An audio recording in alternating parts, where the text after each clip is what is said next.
मेरे प्रिय भाई और बहनों, हम आगमन काल में हैं और प्रभु के आगमन के त्योहार को मनाने के लिए अपने आप को तैयार कर रहे हैं। क्रिसमस मुक्तिदाता के आगमन का त्योहार है, और अगर हमने इस त्योहार को मनाया और उस मुक्तिदाता की कृपा और मुक्तिदाता का एहसास नहीं किया, तो ये इस त्योहार को मनाने से हमें कोई विशेष लाभ नहीं मिलता है। हमें प्रेरित चरित्र की अध्याय 16 में पढ़ने को मिलता है, पौलुस और सीलस फिलिप्पी नामक नगर में सुसमाचार की घोषणा कर रहे थे और बड़ी संख्या में लोगों ने उन पर विश्वास किया। लेकिन कुछ लोगों ने भीड़ को उकसा दिया और उनको पौलुस और सीलस के विरुद्ध कर दिया, और पौलुस और सीलस को बुरी तरह से पीटा गया, घायल किया गया और वो बंदी गृह में डाला गया। रात के समय जब वो प्रभु की स्तुति कर रहे थे, बड़े चमत्कार हुए और वहां पर भूकंप हुआ, बंदी गृह के द्वार खुल गए और बंदियों की जंजीरें और बेड़ियां ढीली पड़ गईं। और उस समय कारापाल, उस जेल के अधिकारी, पौलुस और सीलस के सामने आता है और घुटना टेकर पूछता है, भाइयों, मुक्ति प्राप्त करने के लिए मुझे क्या करना चाहिए? मुक्ति प्राप्त करने के लिए मुझे क्या करना चाहिए? मैंने आपसे कहा कि हम मुक्तिदाता के आगमन का त्योहार मना रहे हैं और हमें मुक्ति का एहसास नहीं होता है, तो ये त्योहार ऐसे ही एक अन्य समारोह की तरह रह जाएगा। उस कारापाल ने कहा कि मुक्ति प्राप्त करने के लिए मुझे क्या करना चाहिए?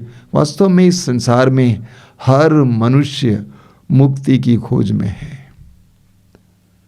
हर मनुष्य उद्धार चाहता है। कौन मुझे मुक्ति देगा?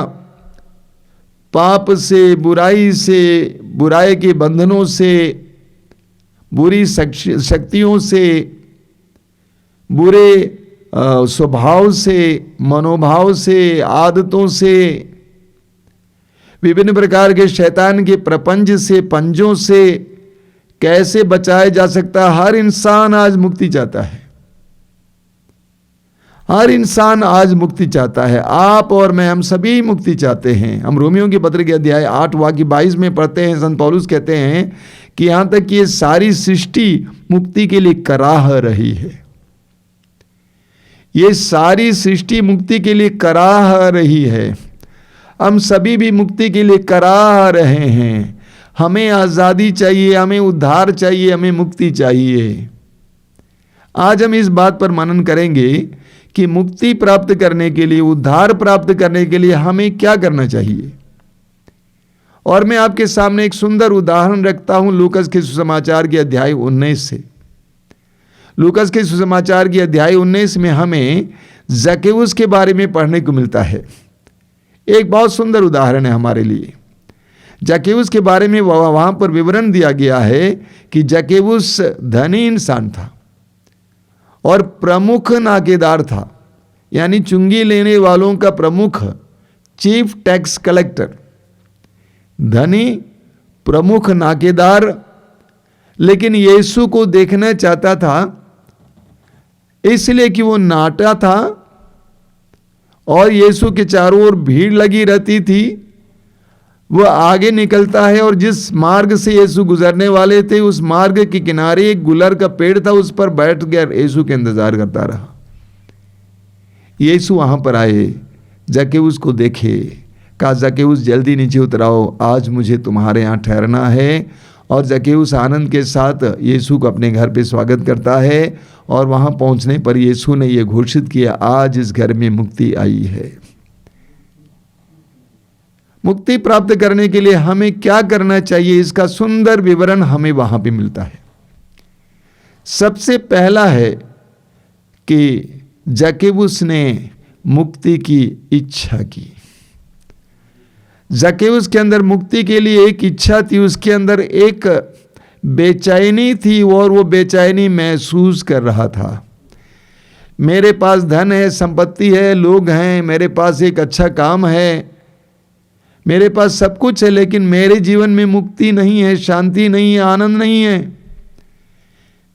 जक्केउस के अंदर ये बेचैनी थी और जक्केउस ने इस बेचैनी को महसूस किया और वो बेचैनी इस कदर थी कि वह एक गुलर के पेड़ पर चढ़ने के लिए मजबूर किया जाता है। हम लूकास के सुसमाचार के अध्याय 15 में पढ़ते हैं उस उड़ाऊ पुत्र के दृष्टांत में कि जब उड़ाऊ पुत्र को खाने को नहीं मिल रहा था, जब उसका पेट खाली था, तो उड़ाऊ पुत्र होश में आया, वचन में लिखा हुआ है। यानी उसको अपनी बेचैनी का एहसास हुआ, अपनी परिस्थिति का एहसास हुआ, अपनी दुर्भाग्यपूर्ण परिस्थिति का एहसास हुआ, अपनी दयनीय परिस्थिति का एहसास हुआ। उसी तरह जक्केउस को भी अपनी दयनीय परिस्थिति का एहसास था और वो बेचैन था। इस दुनिया में बहुत सारे लोग दयनीय अवस्था में जीते हैं, लेकिन उनको उस दयनीय अवस्था का एहसास नहीं है।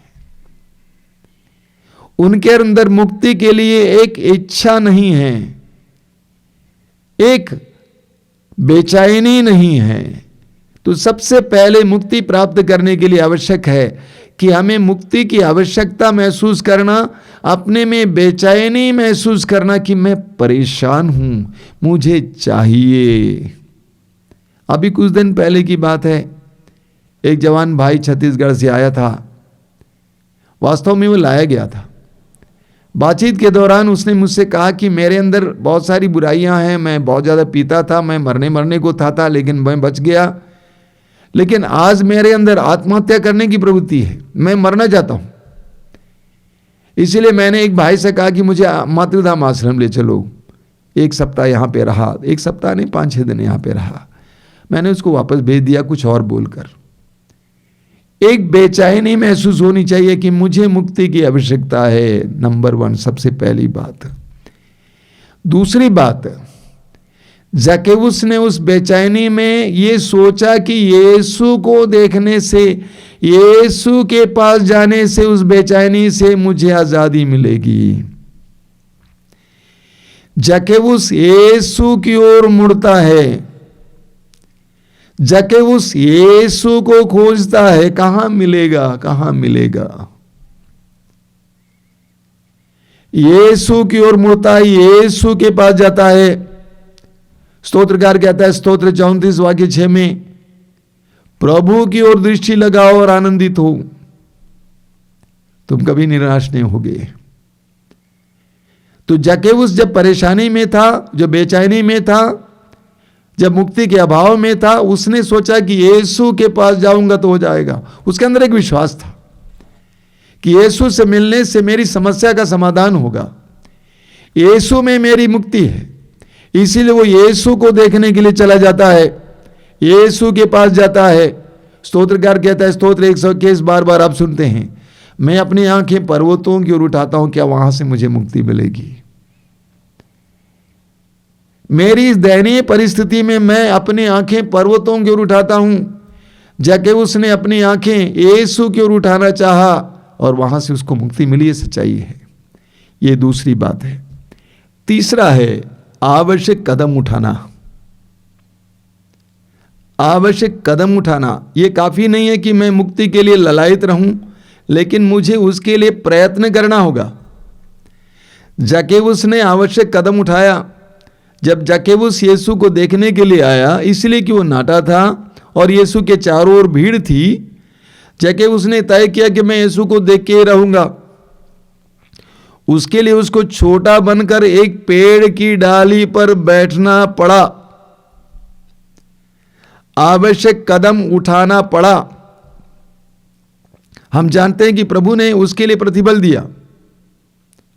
हम लूकास के समाचार के अध्याय 5 में पढ़ेंगे कि कुछ लोग एक अर्धांग रोगी को यीशु के सामने लाना चाहते थे, लेकिन वे इसलिए नहीं ला पाए क्योंकि यीशु के चारों ओर भीड़ थी। पीछे जाकर ऊपर छत पर चढ़ जाते हैं, छत को खोलकर एक खाट के सहारे उसको यीशु के सामने लटका देते हैं। यीशु के पास उस अर्धांग रोगी को लाने के लिए, रखने के लिए, उसके उद्धार के लिए उनको एक आवश्यक कदम उठाना पड़ा, छत को खोलना पड़ा। मार्कुस के समाचार के अध्याय 5 में हम उस नारी के बारे में पढ़ते हैं जो 12 साल से रक्तस्राव से पीड़ित थी। लेकिन उसने विश्वास किया कि यदि मैं यीशु नाजरी के कपड़े के पल्ले को छू लूंगी मैं चंगी हो जाऊंगी। वह भीड़ को चीर कर, भीड़ पुरुषों की थी अधिकतर, भीड़ को चीर कर यीशु के करीब आ जाती है। मुक्ति के लिए ललायित होना, प्रार्थना करना काफी नहीं है, बल्कि उसके लिए आवश्यक कदम उठाना जरूरी है। हमारे आश्रम में बार बार कई परिवार आते रहते हैं, अलग अलग प्रदेशों से, छत्तीसगढ़ से, झारखंड से, उड़ीसा से, अलग अलग जगहों से। एक बहन ने एक बार मुझसे कहा कि मुझे छुट्टी नहीं मिल रही थी। मैंने कहा ठीक है, पैसा जाने दो, मुझे 5 दिन की छुट्टी दे दीजिए, पैसा नहीं लूंगी। उसको एक आवश्यक कदम उठाना पड़ा।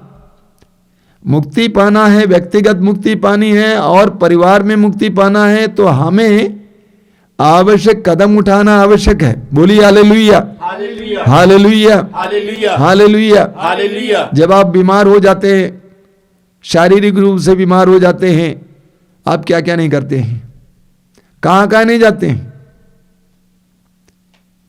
यहां तक कि खेत बेचते हैं, कुछ चीजें गिरवी रखते हैं, लोन लेते हैं, दूर जाना पड़े वेल्लोर जाते हैं, क्या क्या नहीं करते हैं शारीरिक रूप से छुटकारा पाने के लिए।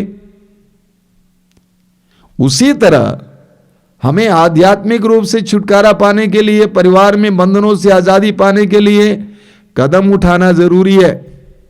चौथी बात है प्रभु के आदेश का पालन करने के लिए तैयार होना। जक्केबुस से प्रभु ने कहा जल्दी नीचे उतर आओ, आज मुझे तुम्हारे यहां ठहरना है। जक्केबुस ने यीशु के आदेश का पालन किया और यीशु को बड़े उत्साह के साथ, आनंद के साथ घर पे स्वागत किया। प्रार्थना करना ही काफी नहीं है, बल्कि हमें प्रभु के आदेश का पालन करना चाहिए। हमें लूकस के सुसमाचार के अध्याय 18 में पढ़ने को मिलता है, एक धनी व्यक्ति यीशु के पास आता और कहता है, गुरुवर, भले गुरु, अनंत जीवन पाने के लिए मुझे क्या करना चाहिए? प्रभु ने कहा नियमों का पालन करो। और अंत में प्रभु ने कहा तुम जाकर अपनी संपत्ति बेच डालो और गरीबों में बांट दो और तब मेरे पीछे चले आओ। वचन में लिखा हुआ है वो व्यक्ति बहुत उदास हो गया क्योंकि वो बहुत धनी था। वह प्रभु के आदेश का पालन करने को तैयार नहीं था। वो अनंत जीवन चाहता जरूर था, लेकिन उसके लिए मूल्य चुकाने के लिए तैयार नहीं था। जक्केबुस को जब बताया गया, जक्केबुस वो करने के लिए तैयार हुआ। उसने कहा मंजूर है, मंजूर है, मैं उसको करने को तैयार हूं, मैं तेरा दास हूं। हमें राजाओं के दूसरे ग्रंथ के अध्याय 5 में पढ़ने को मिलता है, आराम का सेनाध्यक्ष नामान कोढ़ी था। उसकी दासी के कहने पर वह नबी एलीशा के पास आता है। नबी एलीशा ने कहा कि तुम जाकर यरदन नदी में 7 बार डुबकी लगाओ और तुम्हें चंगाई मिलेगी। पहले पहले वो नबी की बात को मानने को तैयार नहीं था, लेकिन अंत में वो जाकर नबी की बात को मान लेता है और यरदन नदी में 7 बार डुबकी लगाता है और वो चंगा हो जाता है। चंगाई नहीं बल्कि उसको उद्धार मिल जाता है। वो सच्चे ईश्वर पर विश्वास करने लगता है, उसकी आराधना करने के लिए ठान लेता है। तो हमें प्रभु के आदेश का पालन करना भी सीखना होगा। 5वीं बात है कि हमें अपने से हमारे जीवन में मुक्तिदाता के लिए जो बाधाएं हैं उसको निकालने के लिए तैयार होना है। ये हमें करना है। जक्केबुस के जीवन में प्रभु यीशु आए, उसके घर पे प्रभु यीशु आए। जक्केबुस अपनी ओर से अपनी संपत्ति का आधा हिस्सा गरीबों में दे देता है, बांटता है, क्योंकि वो संपत्ति उसके लिए सबसे बड़ी बाधा थी। ईश्वर की मुक्ति का एहसास करने के लिए, शांति का एहसास करने के लिए, आनंद का एहसास करने के लिए एक बहुत बड़ी बाधा उसकी संपत्ति के प्रति मोह था। इसलिए उसने आधी संपत्ति गरीबों में दे दिया और उसके बेईमानी करने का कार्य बंद कर देता है। वो बेईमानी उसके जीवन में ईश्वर की शांति, ईश्वर का आनंद अनुभव करने के लिए एक बहुत बड़ी बाधा थी। इसलिए उसने उस बेईमानी को छोड़ दिया। उसने कहा कि जिन लोगों को मैंने ठगा है मैं उन लोगों को चौगुना वापस देने को तैयार हूं। तो जब प्रभु हमारे जीवन में आ जाते हैं उसके बाद हमें कदम उठाना है। जाके उसने कदम उठाया, हमें कदम उठाना है कि मेरे जीवन में, मेरे परिवार में कौन कौन सी बातें हैं जो मेरे लिए और मेरे प्रभु के लिए अच्छा नहीं है, मुक्ति के लिए अच्छा नहीं, मुक्ति के लिए बाधा है, उन सारी बातों को निकाल कर फेंकना होगा। ये हम ही कर सकते हैं, हमें कदम उठाना होगा।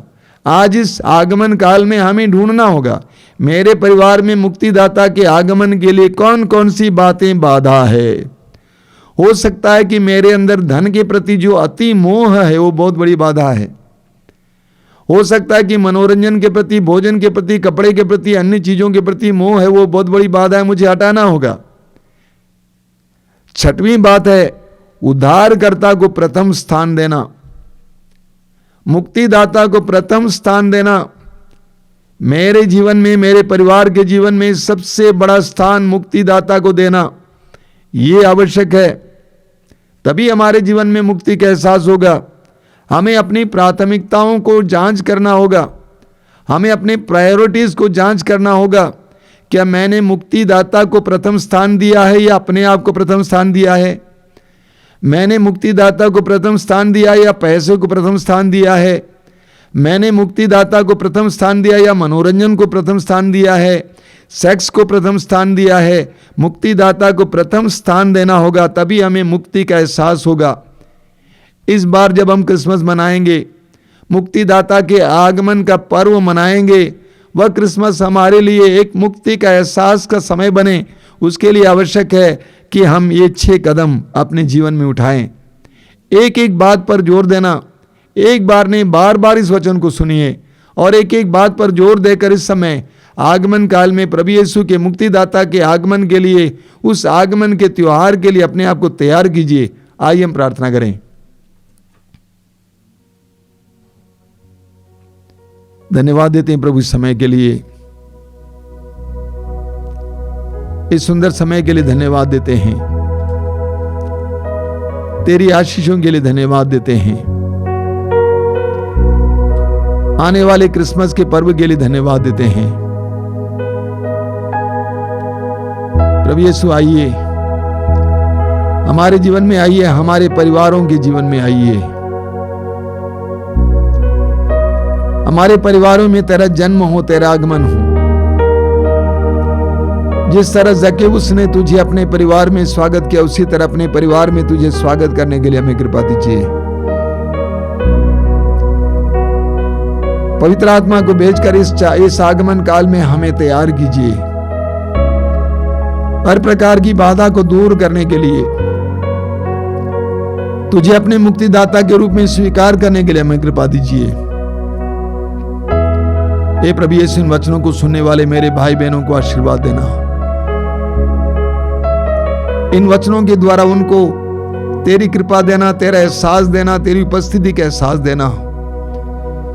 हम सभी को तेरे इस महान आगमन के उत्सव को मनाने के लिए तैयार करना यीशु, तैयार करना यीशु, तैयार करना।